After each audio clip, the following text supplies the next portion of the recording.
Hello everyone, good morning. कैसे हो आप लोग? आशा करती हूँ आप सभी बहुत ही ज़्यादा अच्छे होंगे। तो आज मैं ये जो नया चैप्टर है आपका, दैट इज़ एक second, let me tell you, that is nature treasure. ठीक है, जो हम चैप्टर पढ़ रहे थे उसका पार्ट 1 हमने ऑलरेडी अपलोड कर दिया है। आज जो है वो हम सेकेंड चैप्टर पढ़, मतलब इस चैप्टर का सेकेंड पार्ट पढ़ने वाले हैं। तो चलिए उस पार्ट को शुरू करते हैं बिना टाइम पास के। उससे पहले अगर आप इस वीडियो पे नए हैं तो प्लीज़ इस चैनल को सब्सक्राइब करिए, वीडियो को लाइक करिएगा, लास्ट तक वीडियो देखिएगा ताकि जो इंपॉर्टेंट क्वेश्चंस है वो भी आपको मिल सके, क्योंकि आपको एग्ज़ाम के पॉइंट ऑफ व्यू से बहुत ही ज़्यादा हेल्प करने वाला है। तो आज हम स्टार्ट कर रहे हैं वाटर के थ्रू। भूमि और सूर्य जो है वो आज का हेल्प करते हैं ताकि वो जो काऊ वगैरह है उसको पानी दे सके। उन्होंने आजी की हेल्प की है प्लांट में पानी देने के लिए, जो कि मेडिसिनल प्लांट्स है, हर्ब्स है, वेजिटेबल्स है, उसमें पानी देने के लिए। और ये सारे प्लांट्स कहाँ हैं? गार्डन में हैं। आरजी जो है वो उन्हें बताती है कि वाटर जो है, इवन जो वाटर, आरजी teach them how to water the plant to save every drop of water that none of it's going waste. मतलब आजी जो है उनको सिखाती है कि पानी में पौधों में कैसे पानी देते हैं ताकि हर एक बूंद जो है वो पानी पौधों को मिले, ना कि एक भी बूंद वेस्ट हो। क्या तुम्हें पता है, can you think some more uses of water in our day to day life? क्या तुम्हें पता है कि क्या हम डे टू डे लाइफ में वाटर का यूजेस करते हैं? तो हाँ, एग्जाम्पल, इसका आंसर यहाँ पर मैं आपको बताती हूँ। बाथिंग, ब्रशिंग, ठीक है, तो ये सब है। उसके बाद बोला क्या है, write down the responses blank bubble. Okay, इसमें बोला है आपको आंसर लिखना। वी नीड वाटर फॉर, ये कह रही है कि हम तो पानी पीने के लिए यूज़ करते हैं, तो ये बोलेगा कि बाथिंग के लिए भी तो यूज़ करते हैं, ब्रशिंग, कुकिंग। ओके, तो ये सारी चीज़ों के लिए हम पानी का यूज़ करते हैं। हम डे टू डे लाइफ में एक्टिविटी करने के लिए, जैसे drinking, cooking, bathing, washing cloth and cleaning, ये सारी चीज़ों के लिए हम पानी का यूज़ करते हैं। जो पानी है उसका यूज़ किया जाता है क्रॉप प्रोडक्शन करने के लिए, यानी कि क्रॉप उगाने के लिए, और इंडस्ट्रियल पर्पस के लिए भी पानी का यूज़ किया जाता है, यानी कि जो फैक्ट्री वगैरह है उसमें भी पानी का यूज़ किया गया है। अब सवाल ये उठता है कि हमें पानी मिलता कहाँ से है? Make a list of different resources of water. अब आपको लिस्ट बनानी है कि आपको पानी कहाँ कहाँ से मिलता है। Water cover 2/3 of the earth surface. हमारा जो पूरा अर्थ सरफेस है, और इसको अगर हम 3 भाग में बांट दिए, एक सेकेंड, अगर ये हमारा अर्थ है तो इसका जो 3 पार्ट है, ये सपोज 1 2 3, तो इतने पार्ट में तो वाटर ही है। ठीक है, जिसको मैं कलर कर रही हूँ, इतने पार्ट में वाटर है, और इतना % लैंड है जिसमें हम रहते हैं, सर्वाइव। ठीक है, इसमें हम सर्वाइव करते हैं। मोस्ट ऑफ द वाटर जो है वो हमें ओशियन और सी से मिलता है। किससे मिलता है? मोस्ट ऑफ द वाटर वो हमें सी या फिर ओशन से मिलता है। हाउएवर वाटर जो है वो सैलिनिटी है। सैलिनिटी मतलब सलाइन और सॉल्टी, मतलब उसमें खारा पानी, यानी कि नमक भरा हुआ रहता है। ये जो सलाइन वाटर है ये ना तो हमारे पीने के लिए यूज़ किया जा सकता है, ना ही डोमेस्टिक पर्पस के लिए यूज़ किया जाता है। Domestic purpose for cleaning, utensils, washing, ठीक है, ये सारी चीज़ों के लिए हम इसका यूज़ नहीं कर सकते। एग्रीकल्चर एंड इंडस्ट्रियल के लिए भी हम इसको यूज़ नहीं कर सकते, क्योंकि इसमें बहुत ही ज़्यादा सैलिनिटी होती है। ये सभी एक्टिविटी करने के लिए हमें चाहिए फ्रेश वाटर, और ये फ्रेश वाटर कहाँ पे प्रेजेंट है? आइस शीट में, जिसे हम लोग स्नो भी कहते हैं, रिवर में या लेक में, जो कि हम अर्थ वाटर कहते हैं या फिर अंडरग्राउंड वाटर कहते हैं। फ्रेश वाटर जो है वो आइस के फॉर्मेट में प्रेजेंट है और स्नो के फॉर्मेट में भी प्रेजेंट है। अंडरग्राउंड वाटर जो है वो बहुत ही ज़्यादा डिफ़िकल्ट होता है उसको एक्सेस कराने के लिए, एक्सेस यानी कि उसको यूज़ करने के लिए और उसको निकालने के लिए, क्योंकि उसके लिए फिर बोरवेल करवाना पड़ता है।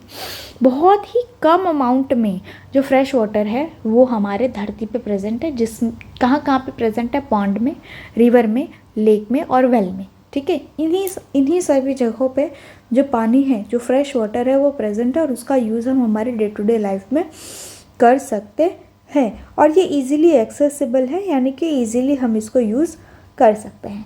वाटर जो है वो हमारे लिए बहुत ही ज़्यादा प्रीसियस है, इसीलिए आज ही उन्हें कहती है कि वाटर को हमें बहुत ही ज़्यादा केयरफुली हैंडल करना चाहिए। ठीक, नाउ इधर से आपको क्वेश्चन आ सकता है, write the sources of water, write the sources of water. Sea, ocean, lake, underground, well, etcetera. ठीक है, अगर आपसे पूछा जाए राइट द सोर्सेस ऑफ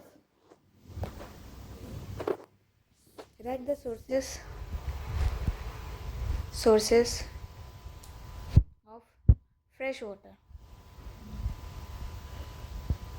तो इसके लिए इसका यहाँ पर आंसर आएगा lake, well, stream, underground and well. Okay, तो ये उसका आंसर होगा। Do you feel water is being usually efficiently day-to-day activity? Have you observed water being wasted in our daily activity?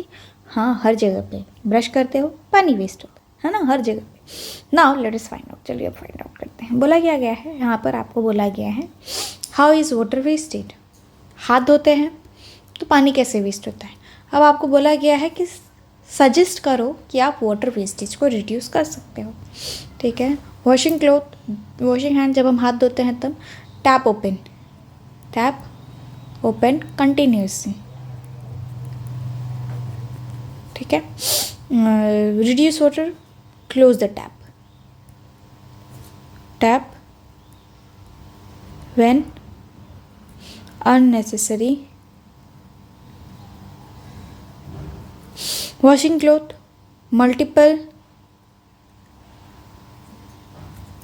multiple time, washing not required, reduce the multiple time of washing।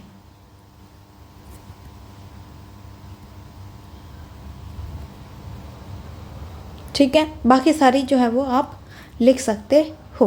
ठीक, आपको पता है you are more intelligent, okay then. ठीक है, now next one, what conclusion can you draw from the information you gather from the table. अब आप क्या conclude कर सकते हो कि जो पानी है उसको कैसे बचाया जा सकता है, या फिर हम ऐसा कह सकते हैं कि कैसे रिड्यूस किया जा सकता है। What can you and your family to do reduce the wastage of water? अब आपकी फैमिली क्या करेगी या आप क्या करोगे जिसकी वजह से पानी का जो वेस्टेज है वो ना हो। ठीक है, There are many way to reduce the wastage of water। चलिए, बहुत ज़्यादा तरीका है जिसकी वजह से हम वेस्टेज ऑफ वाटर को प्रिवेंट कर सकते हैं। जैसे for example turning of tap when not in use. ठीक है, जब पानी का यूज़ नहीं है तो फिर हमें उसको क्या करना चाहिए, बंद कर देना चाहिए। फिक्सिंग द वाटर लीकेज, अगर कहीं से पानी लीकेज है तो हमें क्या करना चाहिए, उसको फिक्स करना चाहिए और उसको प्रिवेंट करके रखना चाहिए, यानी कि उसको बचा के रखना चाहिए ताकि पानी जो है वो लीक ना हो। रिसाइकलिंग वाटर, हम वाटर को रिसाइकिल कर सकते हैं। वाटर हार्वेस्टिंग कर सकते हैं जिसकी वजह से पानी जो है वो बच सकता है। तो यहाँ पर आपसे यहाँ पर ये क्वेश्चन पूछा गया है, what can you do and your family to waste the water. तो यहाँ से आपको क्वेश्चन है और ये आपका यहाँ से लेकर यहाँ तक उसका आंसर हुआ। ये क्वेश्चन है और ये आंसर। ठीक है, your country is blessed with the number of river. Yes, हमारी कंट्री में बहुत ही ज़्यादा रिवर है, स्ट्रीम है, लेक है। ठीक है, आपने कभी कोई वहाँ पे प्लास्टिक बैग या रैपर देखा है जो उसके सरफेस पे से फ्लोट हो। हाँ, देखा होगा। यस, मैंने भी देखा है, ऑब्वियसली आपने भी देखा होगा कहीं ना कहीं। हम क्या कर रहे हैं, पोल्यूटेड कर रहे हैं किसको, जो फ्रेश वाटर है उसको क्या करके, उसमें ट्रांस डाल के, मतलब वेस्ट मटेरियल हम उसमें डालते हैं जिसकी वजह से पूरा का पूरा पानी जो है वो क्या हो जाता है, वेस्ट हो जाता है और पोल्यूटेड हो जाता है। ठीक है, now waste from homes and industry polluted the water resources when it is dump to it. जब भी हम हमारे घर का वेस्ट या फिर इंडस्ट्री का वेस्ट हम पानी में डालते हैं तो उसकी वजह से क्या होता है, पूरा का पूरा पानी जो है वो गंदा हो जाता है।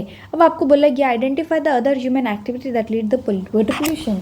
जैसे फॉर एग्जांपल के लिए आपको क्या करना है, अदर एक्टिविटी बताना है जिसकी वजह से वाटर पोल्यूशन होता है। Now discuss with your friend in the class what you can do to reduce water pollution. अब आपको बोला गया है कि अब आपको ये बताना है कि आप क्या कर सकते हो जिसकी वजह से जो वाटर पोल्यूशन है वो ना हो। ठीक है, आप अपनी फ्रेंड के साथ डिस्कस कर सकते हो। Polluted water is not fit for consumption of living being. जो पोल्यूटेड वाटर है वो हम यूज़ नहीं कर सकते, जो भी लिविंग थिंग है। यस ऑब्वियसली हम भी एक लिविंग थिंग है, बाकी भी प्लांट्स एनिमल्स जो भी है वो जो पोल्यूटेड वाटर है वो उसका यूज़ या फिर उनके कंजम्पशन के लिए वो फिट नहीं है, वो यूज़ नहीं कर सकते। As a fresh water resource are limited, क्योंकि फ्रेश वाटर का जो रिसोर्सेस है वो बहुत ज़्यादा लिमिटेड है और कई सारे जगह हैं हमारे इंडिया में जहाँ पर वाटर की स्कैरसिटी है, यानी कि पानी की कमी है। At some places people have to walk long distance to fetch the drinking water. और कई सारी जगहों पे जो लोग होते हैं उनको तो कई मील चल के जाना पड़ता है पानी को लाने के लिए, पीने वाला पानी को लाने के लिए। ठीक है, every one does not have the same kind of access of water. जैसे हमारे घर में टैप खोलो और पानी आ जाता है, वैसे ही लोगों के घरों में ऐसा नहीं होता है। तो कई सारे ऐसे लोग हैं आज भी हमारे इस देश में जिनके घर में टैप नहीं है, तो इसीलिए वो लॉन्ग डिस्टेंस ट्रैवल करते हैं, फिर वो वहाँ जाते हैं और फिर पानी को लेकर आते हैं। इसीलिए हमारे लिए बहुत ही ज़्यादा ज़रूरी है कि हम पानी को जुडिशियली यानी कि वाइसली यूज़ करें। तो यहाँ पर आपका एक क्वेश्चन बनता है, why do we use water judiciously. ठीक है, तो उसका आंसर आपका यहाँ से यहाँ तक है। ठीक है, we must also prevent it from being polluted so the remain to fit of consumption by living being। हमें ये भी ध्यान में रखना है ताकि हम पानी को पोल्यूट ना करें, जिसकी वजह से हम उसका यूज़ कर सकते हैं पीने वगैरह के लिए या फिर डे टू डे लाइफ के लिए। In what way can we conserve water. अब कौन सा ऐसा तरीका है जिसकी वजह से हम पानी को कंजर्व कर सकते हैं, तो यहाँ पर आपका क्वेश्चन हो गया। ठीक है, तो क्या बोला गया है, हार्वेस्टिंग वाटर एक मेथड है जिसकी वजह से, हार्वेस्टिंग मतलब उसको प्रिजर्व करके रखना। ठीक है, उसको बचा के रखना, उसको स्टोर करके रखना। तो वाटर हार्वेस्टिंग जो है ये एक मेथड है जिसकी वजह से हम पानी को कंजर्व कर सकते हैं, यानी कि बचा कर रख सकते हैं। बहुत सारे बिल्डिंग्स हैं जिन पर रेन वाटर होता है, यानी कि बारिश होती है, टेरेस होता है ना, तो वहाँ पर बारिश होती है और इस पानी को हम लोग क्या कर सकते हैं, क्योंकि वो बहुत ज़्यादा क्वांटिटी में पानी होता है, तब हम बड़े बड़े टैंक वगैरह को बनाकर उसके अंदर उसको स्टोर करके रख सकते हैं ताकि हम उसको यूज़ बाद में कर सकें। और इसे हम लोग रेन वाटर हार्वेस्टिंग कहते हैं। क्या कहते हैं हम इसे? रेन वाटर हार्वेस्टिंग कहते हैं। तो यहाँ पर आपका ये क्वेश्चन हो गया कि in what way can we conserve water, तो यहाँ पर उसका आंसर हो गया यहाँ से लेकर यहाँ तक, हार्वेस्टिंग तक। ठीक है, तो रेन वाटर हार्वेस्टिंग हम कर सकते हैं। जो भी टेरेस पानी आता है उसको हम पाइप के थ्रू लेके जाके, एक ऐसे टैंक जैसा रहता है, यहाँ पे देखो ये ऐसा टैंक जैसा रहता है, हम क्या कर सकते हैं उसमें उसको स्टोर करके रख सकते हैं। ठीक है, do you know the rain water also harvest in many homes, residential society in our और स्कूल। क्या आपको पता है कि बहुत सारे ऐसे जगह हैं जहाँ पर हम पानी को स्टोर करके रख सकते हैं, चाहे वो रेसिडेंशियल हो, होम हो या फिर स्कूल हो।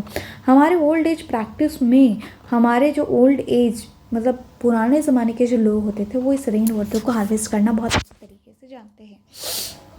उसका कॉमन एग्जाम्पल है जिसे हम लोग स्टेप वेल कहते हैं। कॉमनली हम उसे बावरी कहते हैं जो कि राजस्थान में यूज़ होता है, और वन कहते हैं गुजरात में। ठीक है, जो कि ऐसा डिज़ाइन किया जाता था और ऐसा बिल्ड किया जाता था जिसकी वजह से हम लोग उसमें हार्वेस्ट कर सके वाटर को।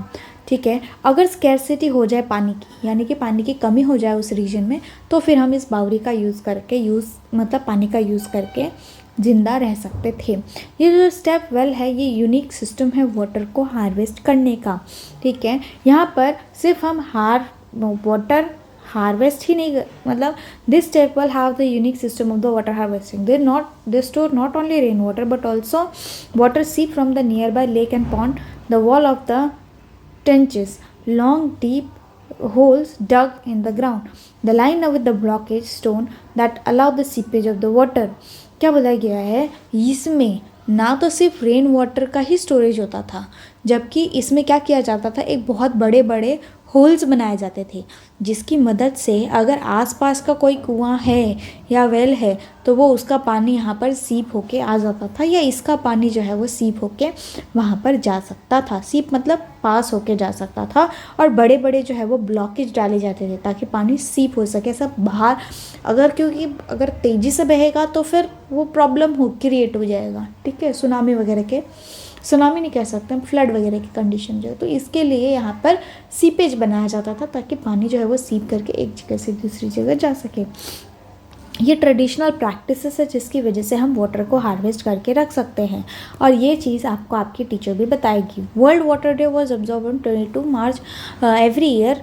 ठीक है, वर्ल्ड वाटर डे कब मनाया जाता है, 22 मार्च को मनाया जाता है। तो यहाँ पे आपका क्वेश्चन पूछा जाएगा, हाँ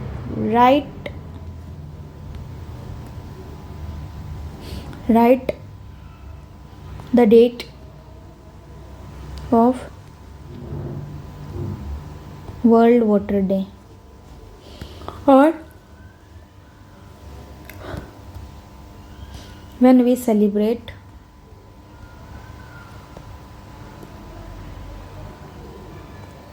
World Water Day। ठीक है, कब सेलिब्रेट करते हैं। इस चैप्टर में हमने पढ़ा है, जो हम चैप्टर में पढ़ा था state through journey of water, तो वहाँ पर हमने पढ़ा था वाटर साइकिल। तो यहाँ पर जिसमें सन जो है वो एक बहुत बड़ा रोल प्ले करता है, जिसकी वजह से इवापोरेशन होता है।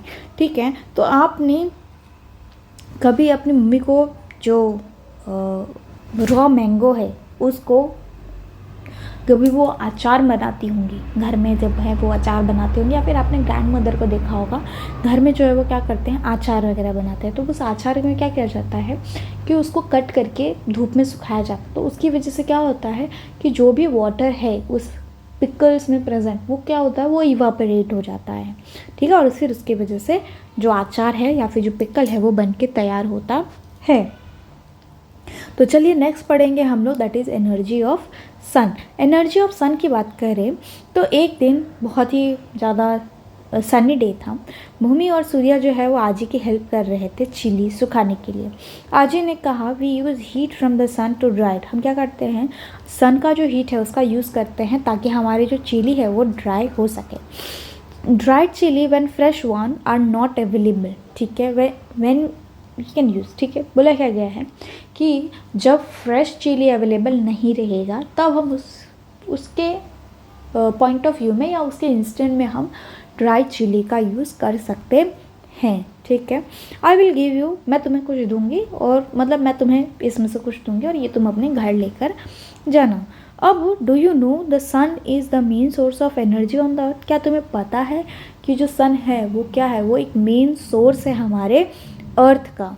हर एक प्लांट और एनिमल जो है वो सिर्फ और सिर्फ सन पे ही डिपेंड है। We can use heat and light from the sun for the various purpose. हम सन का हीट और लाइट जो है वो कई सारे तरीके से यूज़ करते हैं। कुछ एक्टिविटी दी गई है जहाँ पर हम, कुछ एक्टिविटी भी है जिसमें हम हीट का यूज़ करते हैं और लाइट का यूज़ करते हैं सन का। भूमि जो है वो पिक्चर बनाती है कि हीट और लाइट जो है वो सन का, उसका हम लोग कैसे यूज़ करते हैं। Help her by adding some more example. तो चलिए उसकी मदद करते हैं कुछ और एग्जाम्पल करने के लिए। जैसे प्लांट मेक अ फूड। ठीक है, plant make a food, drying of cloth. फिर यहाँ पर आप बना देंगे solar panels, conversion of light,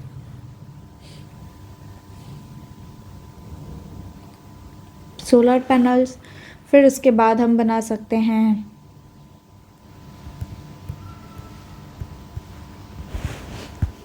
drying of papad. Okay, next बोला गया है कि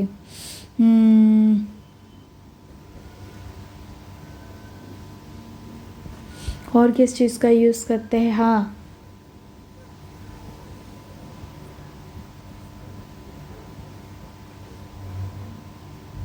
burning of paper due to sunlight and heat. Okay, तो एक आफ्टरनून में भूमि और सूर्या जो है वो एक अपने आजी के घर के पास एक बहुत बड़ा फील्ड है तो उससे गुजर रहे होते हैं। वो देखते हैं कि जो काव है वो क्या कर रहे हैं वहाँ पर, ग्रेस करे। ग्रेस मतलब खा रहे हैं। क्या खा रहे हैं? ग्रास को खा रहे हैं। वो बात करते हैं sun being the main source of energy, तो वो बताते हैं कि उनके लिए जो ग्रास है उसके लिए क्या है, जो सन है वो एक मेन सोर्स ऑफ एनर्जी है।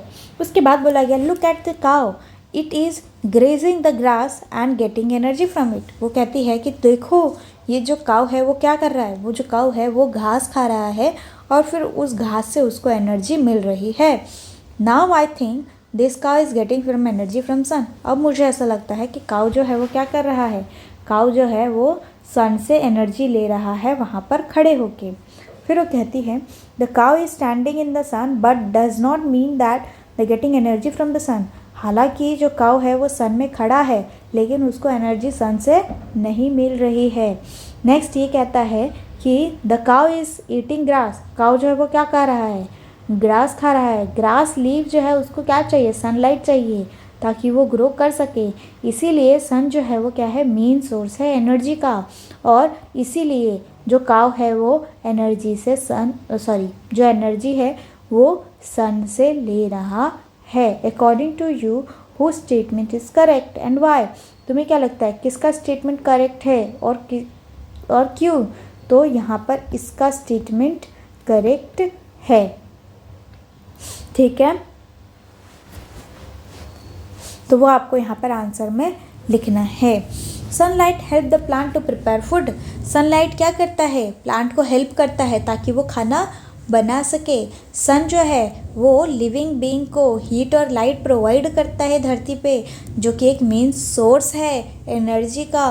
और यहीं पे कई सारे ऐसे जगह है जहाँ पर वो क्या करते हैं, उस सन एनर्जी को लाइट एनर्जी में कन्वर्ट कर देते हैं, जिसकी वजह से हम घर में उस लाइट का यूज़ करते हैं इलेक्ट्रिक पर्पज़ के लिए। हमारे घरों में जो हाउस होल्ड है हमारे इंडिया में वो सन को बहुत ही ज़्यादा ग्रैटिट्यूड की तरह माना जाता था। वे water is offer to the sun early in the morning as expression of gratitude of the sun.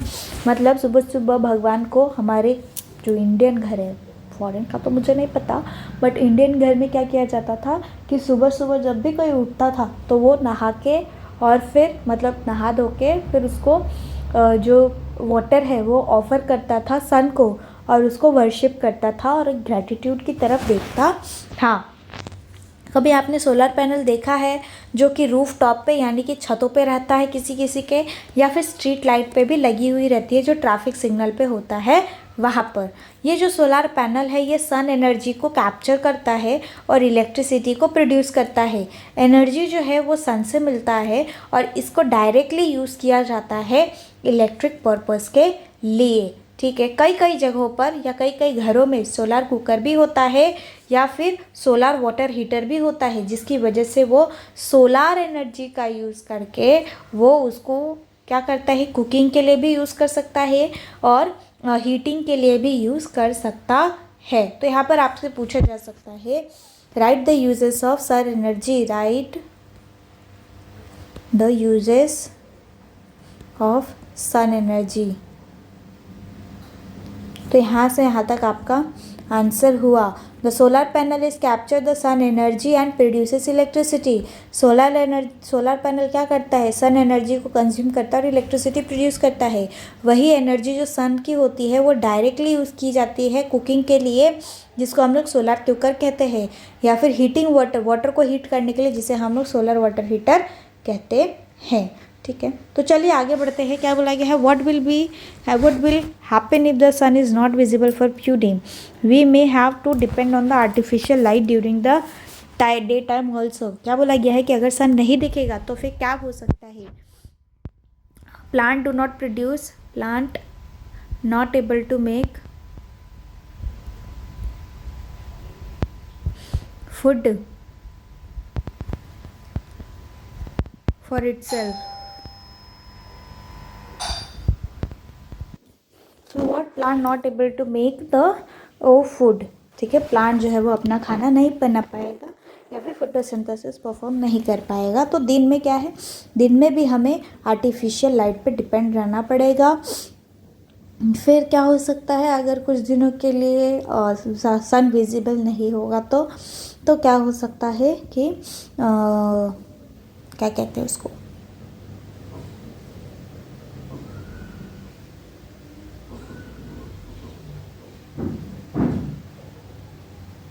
source of energy is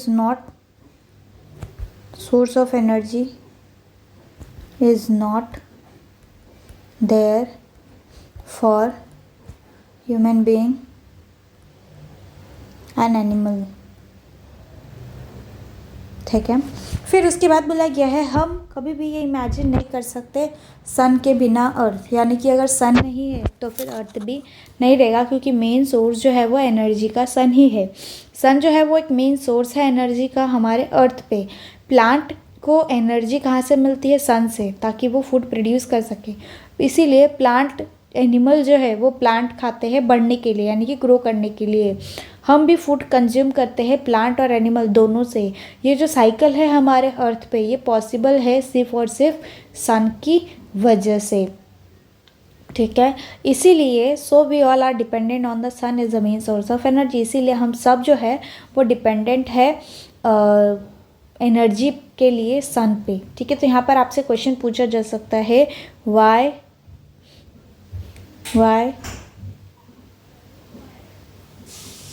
we all dependent on sun as a source of, ठीक है। तो हम क्यों डिपेंडेंट है, तो यहाँ पर उसका आंसर यहाँ से यहाँ तक होगा, ठीक है। Now next is forest. चलिए अब हम फॉरेस्ट के बारे में पढ़ेंगे थोड़ा सा कि फॉरेस्ट क्या है, ठीक है। बहुत ही ज़्यादा इंटरेस्टिंग चैप्टर है। आई होप कि मुझे आपको बताने की ज़रूरत नहीं है, क्योंकि बहुत ही ज़्यादा इंटरेस्टिंग मुझे भी लग रहा है और आपको भी ऑब्वियसली लगेगा। तो चलिए थोड़ा सा फॉरेस्ट के बारे में जाए। एक मॉर्निंग आज ही जो है वो भूमि और जुया को फॉरेस्ट पे लेके जाते हैं। वहाँ पे वो बहुत सारे टाइप के हर्ब शर्ब्स और ट्रीज देखते हैं फॉरेस्ट में। आज ही एक्सप्लेन करती है कि फॉरेस्ट में ये फॉरेस्ट जो है, मतलब ये बहुत ही ज़्यादा फॉरेस्ट जो है वो लार्ज एरिया में होता है और इसमें कई सारे टाइप के प्लांट और एनिमल होते हैं। अगर हम प्लांट की बात करें, on the way they collect some nellikai, वो कुछ नीलिकाई कंज्यूम करते हैं, that is gooseberry, Indian gooseberry, यानी कि जो आंवला है उसको कलेक्ट करते हैं, जिसे हम लोग कन्नड़ में नेलिकाई कहते हैं, ठीक है, जो कि नीचे गिरी हुई रहती है। आज ये बताती है कि we have tradition in the village not to pluck the fruit and from the tree. अब हमें क्या बोला गया है कि हमें पता है और हमारे ये विलेज यानी कि गांव का परंपरा है कि हमें क्या करना है कि जो प्लांट है उसमें से फ्रूट को तोड़ना नहीं है, उसको वैसे ही छोड़ देना है, क्योंकि उसको कौन खाएगा, उसको प्लांट पे जो एनिमल या बर्ड आएंगे वो उसको खाएंगे, हमें उसको तोड़ना नहीं है। Discuss with your friend to make at least 5 product that is made from forest. अब आपको आपके दोस्तों के साथ डिस्कस करना है कि कुछ ऐसे 5 चीज़ें बताओ जो फॉरेस्ट में बनती हो। फॉरेस्ट जो है ये एक, अगर हम इसके क्वेश्चन पूछें तो इसका आंसर आएगा wooden log, paper, gums etcetera, ठीक है। फॉरेस्ट जो है ये एक नेचुरल होम है बहुत सारे वाइल्ड एनिमल के लिए, जिसमें बर्ड्स और इंसेक्ट्स भी आते हैं। फॉरेस्ट जो है वो फूड और शेल्टर प्रोवाइड करता है उन्हें। हमारे नीचे की अगर हम बात करें तो हर एक एनिमल जो है वो एक दूसरे के ऊपर डिपेंड है for the survival, either forest पे डिपेंड है या फिर एक दूसरे पे डिपेंड है। ये जो डाइवर्सिटी है ये जो डाइवर्सिटी है लाइफ की, वो इंश्योर करता है कि सभी को फूड जो है वो मिलना चाहिए और फूड जो है वो सभी के लिए है। हाउएवर ओवर द ईयर कई सालों से जो फॉरेस्ट है वो डिक्रीज होता जा रहा है, किस चीज़ों की वजह से डिक्रीज़ हो रहा है, ह्यूमन एक्टिविटी की वजह से डिक्रीज़ हो रहा है, क्योंकि बहुत बड़े पैमाने पे जो ट्री है उसको कट कर दिया जा रहा है और ये हमें बहुत ज़्यादा टाइम भी लगेगा उसको वापस से रिस्टोर करने के लिए, एक बार अगर हम उसको खो देंगे तो। इसीलिए हमें उसको प्रिजर्व करके रखने की ज़रूरत है, क्योंकि फॉरेस्ट जो है वो हमारी रिस्पॉन्सिबिलिटी है। So that they can get enough time to generate, ताकि अगर हम कट कर भी रहे हैं तो उसको ऐसे ही छोड़ देना है ताकि वो ज़्यादा से ज़्यादा प्लांट जो है वो उगा सके। वन महाउत्सव जो है वो एक लॉन्ग वीक है, उसको सेलिब्रेट किया जाता है हमारे पूरी इंडिया में in the month of July, और जुलाई के महीने में वो सेलिब्रेट किया जाता है। वो एक फॉरेस्ट फेस्टिवल है जिसमें जो है वो नए प्लांट या फिर ट्री को प्लांटेड किया जाता है, यानी कि लगाया जाता है, और अवेयरनेस प्रोग्राम भी चलाए जाते हैं ताकि जो फॉरेस्ट है उसको बढ़ाया जा सके। और ये एम है कि ताकि हम ग्रीन कवरिंग हमारे इंडिया में, जो ये एम है, the aim of the event to increase the green covering, और इसका एम क्या है, ताकि हम ज़्यादा से ज़्यादा प्लांट उगा के ग्रीनरी जो है वो हमारे आसपास बना सकें। You too can play the Van Mahotsav in your community, आप भी अपने जो कम्युनिटी है उसमें वन महाउत्सव सेलिब्रेट कर सकते हो। Now what are the consequences of cutting large forest area. अब क्या क्या कॉन्सिक्वेंसेस हो सकता है अगर हम फॉरेस्ट को कट कर दे तो। Make the presentation, do play और पोएम, ठीक है। उसके बाद बोला कि आपको इधर प्रेजेंटेशन बनाना है, पोएम बनाना है, या फिर जो आंसर है वो लिखना है। तो क्या क्या कॉन्सिक्वेंसेस हो सकते हैं। Increase the temperature of the earth, ठीक है, हमारे अर्थ का टेम्परेचर इंक्रीज हो गया है। और decrease ground water level, okay तो ये सारे रीजन्स हैं। एंशियंट टाइम में इंडिया और ट्रेडिशन है वो प्लांट की बहुत ज़्यादा रिस्पेक्ट करते थे, उन्हें प्रोटेक्ट करके रखते थे और उन्हें प्रिजर्व करके भी रखते थे। जैसे उसी फॉरेस्ट वगैरह तो उनके लिए एक ही हुआ ना, मतलब पूरा प्लांट वहीं पे रहेगा, तो उसकी रिस्पेक्ट करते थे, प्रोटेक्ट करके रखते थे और प्रिजर्व भी करके रखते थे। हमने पढ़ा है डाइवर्सिटी ऑफ लिविंग वर्ल्ड वाले चैप्टर में बहुत ज़्यादा इफर्ट लेने पड़ते हैं कॉमन पीपल को, ताकि वो प्लांट को कटने से बचा सके और फॉरेस्ट को सेव कर सके। उसी में से एक जो फेमस मूवमेंट है वो बताया गया है चिपको मूवमेंट, जो कि स्टार्ट हुआ था 1970s में झारखंड में, और previously part of Uttar Pradesh, जो कि पहले किसका पार्ट था, उत्तर प्रदेश का पार्ट था, और फिर वो अलग हो गया उत्तराखंड में, और 1917 में उसका स्टैब्लिशमेंट हुआ था, दैट इज़ चिपको मूवमेंट। यहाँ पर क्या हुआ था, जब प्लांट को कट करने गए थे या फॉरेस्ट को कट करने गए थे, तो जो लोकल के जो वुमेन है वो एक्टिवली उन्होंने पार्टिसिपेट किया था इसमें। उन्होंने प्लांट जो है उसको क्या किया, हक कर लिया, यानी कि आसपास से उस प्लांट को कवर कर लिया ताकि उसको कटने से बचाया जा सके। बोला गया है during their walk of forest Bhumi and Surya notice that there is a lot of leaf on the ground, the soil feel damp. अब क्या बोला गया है कि जब सूर्या और भूमि उस फॉरेस्ट में वॉक कर रहे थे तब उन्होंने देखा कि बहुत ज़्यादा पैमाने पे जो लीफ है वो ग्राउंड पे गिरी हुई है, और ऐसा लग रहा है कि किसी ने उसको डंप कर दिया है सॉइल पे। आज ही बताती है कि जो रूट है प्लांट का वो वाटर वो सॉइल को क्या करता है, होल्ड करके रखता है, ठीक है, जो कि उन्हें हेल्प करता है सॉइल को कि वो एक जगह से दूसरी जगह स्वाइप आउट ना हो जाए। ये जो लीफ है जो भी प्लांट से गिरा है वो क्या हो चुका है, वो क्या होगा, वो अब डिके होगा। डिके मतलब सड़ेगा, और सड़ने के बाद जो भी उस प्लांट या लीफ का न्यूट्रिएंट्स है वो सब सॉइल में मिक्स हो जाएगा। ये जो सॉइल है इसमें क्योंकि वो नए न्यूट्रिएंट्स ऐड हो जाएंगे तो उसकी वजह से नए प्लांट अब जो उगेंगे उनमें न्यूट्रिशन, उनको जो है वो ये न्यूट्रिशन मिलेगा, या फिर वो सॉइल से ये न्यूट्रिशन का यूज़ करेंगे बढ़ने के लिए। और इसी तरीके से जो हमारा नेचर है वो रिसाइकल होता रहता है न्यूट्रिशन का, ठीक। नेक्स्ट आता है सॉइल, रॉक एंड मिनरल। तो चलिए पढ़ते हैं what is soil, rock and mineral. इतना बूझे कि नहीं बूझे, आई होप कि आप बूझे होंगे ये सारी चीज़ें। तो आज चलिए आगे बढ़ते हैं।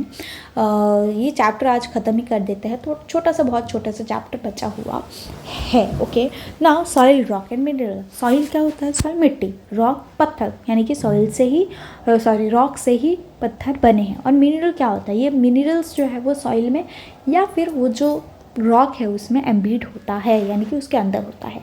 भूमि और सूर्य आज ही के पास आए फॉरेस्ट से घूम के। भूमि और सूर्या ने आजी की हेल्प की सॉइल को प्रिपेयर करने के लिए, ताकि कुछ वेजिटेबल के प्लांट जो है वो वहाँ पर लगाया जा सके।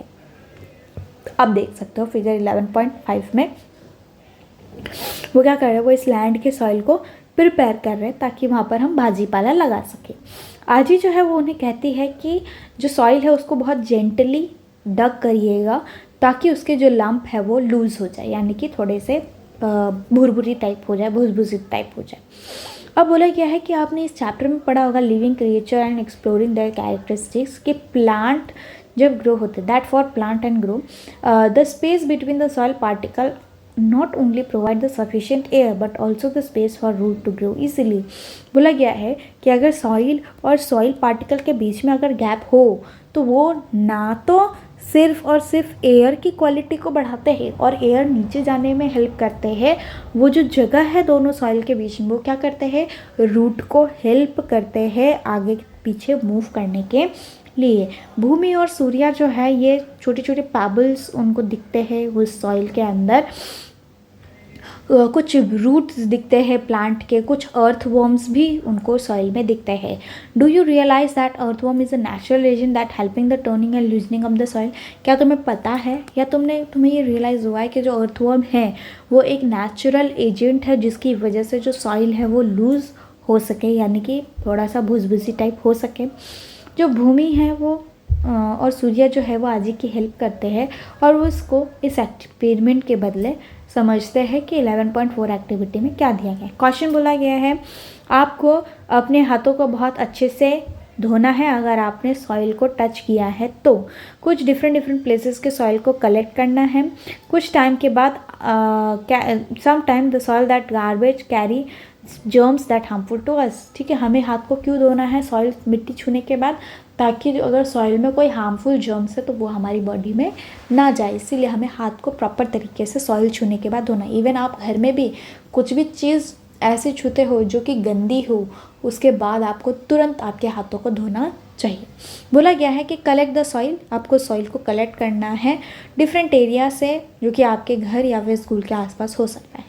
अब आपको बोला गया है कि what could be there in the soil in the different soil. अब आपको गेस करना है कि अलग अलग सॉइल में क्या क्या हो सकता है। उसको बहुत अच्छे से देखना है, उसके कलर को नोटिस करना है, उसको छूना है, उसके सैंपल को, उसके टेक्सचर को फील करना है कि कैसा है।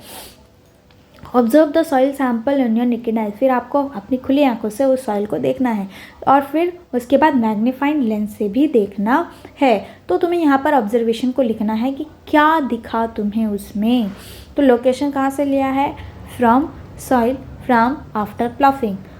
What I guess about the soil, क्या गेस कर सकते हो आप इस सॉइल के बारे में। तो सॉइल इज न्यूट्रिटिव। बोला गया है observation of the soil with the naked eyes including its colour and texture. क्या तुम्हें दिखा है, it carry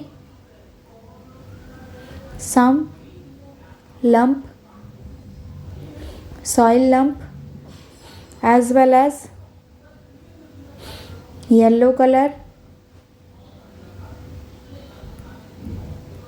and soft to touch. Observation, the soil is magnified image. Some small mites are present in the soil sample। ठीक है, तो ये next जो है वो आप लिख सकते हो। क्या तुम्हें दिख रहा है कि कोई डिफरेंस है उस सॉइल को लेके, what do you see any differences in the soil sample taken from different, क्या तुम्हें कोई सॉइल सैंपल लिया है आपने उसमें कुछ डिफरेंसेस दिख रहे हैं?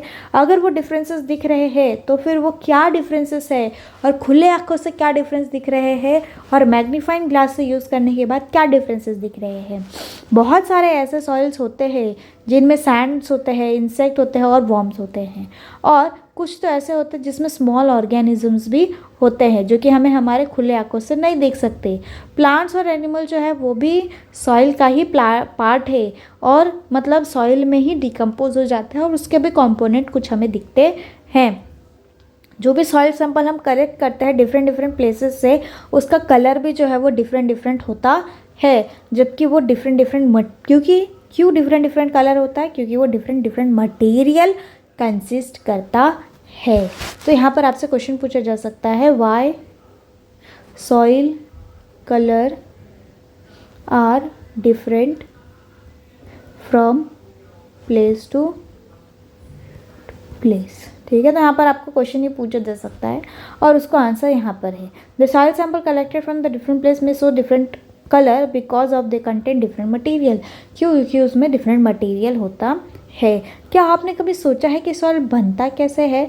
सॉइल जो है वो डिसइंटीग्रेशन से बनता है। डिसइंटीग्रेशन का मतलब एक बहुत बड़ा सा पत्थर रहता है, इसके छोटे छोटे छोटे छोटे छोटे छोटे टुकड़े होकर फिर जो है वो सॉइल बनता है। सॉइल कहाँ से बनता है? फ्रॉम रॉक से। ठीक है, कैसे बनता है? रॉक से। तो ये विदरिंग कैसे होती है और डिसइंटीग्रेशन कैसा होता है रॉक का? ये होता है सनलाइट, वाटर और लिविंग ऑर्गेनिज्म के थ्रू, जिसको बनने के लिए थाउजेंड्स ऑफ ईयर लगते हैं। तो इसीलिए there are different different type of soil, इसीलिए अलग अलग टाइप के सॉइल होते हैं। कुछ जो होते हैं वो प्लांट को ग्रो करने के लिए अच्छे होते हैं, और कुछ जो है वो ब्रिक्स वगैरह बनाने के लिए अच्छे होते हैं, जो कि बिल्डिंग वगैरह में यूज़ किया जाता है। फॉरेस्ट में वैरायटी ऑफ सॉइल जो है वो पाया जाता है। सॉइल जो है वो एक प्रीशियस, हम कह सकते हैं कि खरा सोना या फिर खरा धन है हमारे लिए, जो कि हमारी बायोडाइवर्सिटी को प्रिजर्व करके रखता है। आपने कई सारे छोटे बड़े रॉक्स देखे होंगे। ये जो रॉक है उसका यूज़ किया जाता है घर को बनाने के लिए, बिल्डिंग्स को बनाने के लिए, टेम्पल, रोड, डैम्स, ये सारी चीज़ों को बनाने के लिए यूज़ किया जाता है। कुछ रॉक जो है जैसे स्लेट, उसका यूज़ किया जाता है रूफिंग वगैरह करने के लिए। लैटराइट्स, जिसका यूज़ किया जाता है बिल्डिंग मटेरियल बनाने के लिए। ब्रिक्स, जिसका यूज़ किया जाता है, ये देखिए, लैटराइट लाइक ब्रिक्स। ठीक है, इसका यूज़ किया जाता है घर वगैरह बनाने के लिए। कुछ ऐसे इंपॉर्टेंट रॉक्स है जैसे ग्रेनाइट है, सैंडस्टोन है, मार्बल है। ठीक है, और फिर उसके बाद बोला है human being have been using rock to make the tools such as hand axe. जो ह्यूमन बीइंग है वो पहले के ज़माने में इस रॉक का यूज़ करते थे ताकि वो टूल्स वगैरह बना सके, जैसे हैंड एक्स। ठीक है, और एरो हेड्स, जो कि थाउजेंड्स ऑफ ईयर से यूज़ किया जा रहा है। ये देखो, रॉक्स यूज़ फॉर रूफिंग के लिए ऐसे रॉक्स यूज़ किए जाते हैं। लैटराइट रॉक्स, जो कि ब्रिक्स बनाने के लिए यूज़ किए जाते हैं। हैंड एक्स, जो कि पहले के ज़माने में स्टोन से लोग जो है वो बनाया करते थे। Arrow head made from stone, ये एरो हेड है जो कि स्टोन से बना हुआ है। What are the rock made up of? अब ये रॉक है वो किससे बना है? रॉक जो है वो मिनरल से बना है, इम्पॉर्टेंट मेटल से बना है। ये क्वेश्चन हुआ। ठीक है, what are the rocks made up of?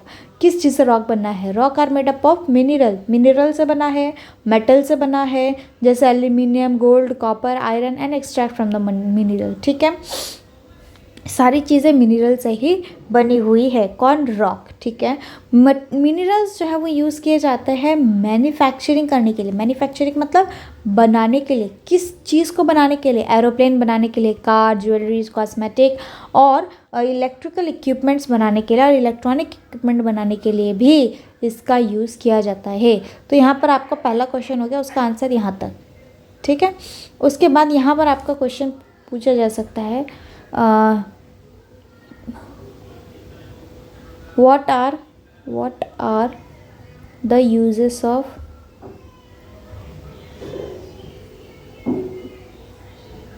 Mineral? ठीक है, मिनरल किस चीज़ों के लिए यूज़ कर सकते हैं?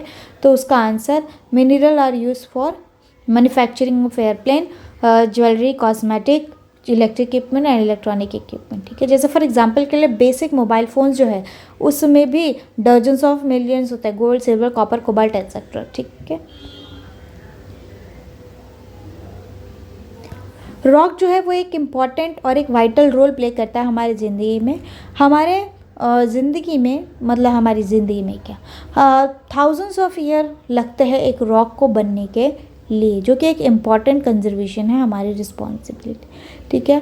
क्या do you know how rock and mineral are transported from one location to other? क्या तुम्हें पता है कि कैसे जो रॉक है या जो मिनरल है वो एक कैसे एक जगह से दूसरी जगह पर ट्रैवल करता है, ठीक। Most of the are the fossil fuel, most of the जो है वो फॉसिल फ्यूल की तरह यूज़ करते हैं ट्रांसपोर्टेशन के लिए। Transportation use for fossil fuel, transportation use किया जाता है फॉसिल फ्यूल के लिए। आई होप कि आपको ये वीडियो अच्छा लगा होगा। अगर आप इस चैनल पे नए हैं तो इस चैनल को सब्सक्राइब करिए और वीडियो को लाइक करिए।